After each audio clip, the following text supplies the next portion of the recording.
Alright, so let's talk about glory and the cult of the dead. Because I just finished one book that did a meta-analysis of that thing, those two things, I guess, glory and the cult of the dead. I have two others. In fact, I was going to say two others in my bag. But in fact, I have one right here. So because of my Philaletheia, because I overshare the truth, I would have been lying if I said I had two in my bag. I in fact have one in my bag and one on the table. And I have a third at my therapist's office. All about this question, the cult of the dead, and what happened to it. Things don't just disappear, like my hats. They didn't actually disappear.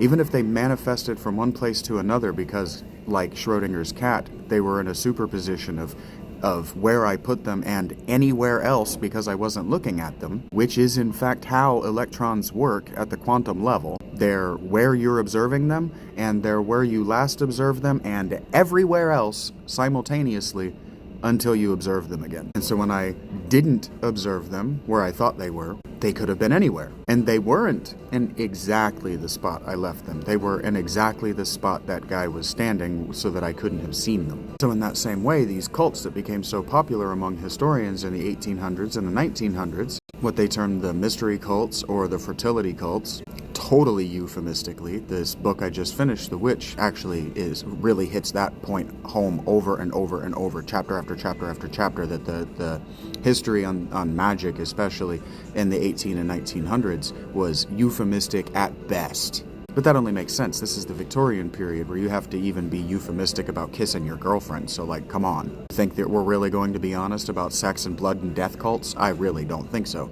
Are we really going to be honest about the Maenads and what they did to young girls? I really don't believe that. Not for a second. Not in the 18 and 1900s. You can't even be honest about it on YouTube. It was that fucked up.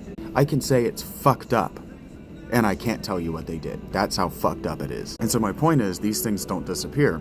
You only know where they are if you're looking at them. So where have they gone? There's a reason the Greeks became obsessed with the chthonic gods when women were no longer allowed to participate in civilization from a political standpoint, even in the home. Well, the chthonic gods are all goddesses, and they're all deeply violent. So in talking about the Book of the City of Ladies, what I'm going to be thinking about during this is Diana and the Wild Hunt. Now, if you've played The Witcher 3, you know a little bit about the Wild Hunt, because the author of The Witcher knew a little bit about Northern and Central European folklore. That's where he drew all of that stuff in The Witcher from, and I watched The Witcher show, and he got, well, at least what they drew from the books and from the show, they got very right, especially their werewolf stuff and their transformation magic stuff. And I'm thinking about how up until the 1300s, women had totally dropped out of society. Things make sense the more you know.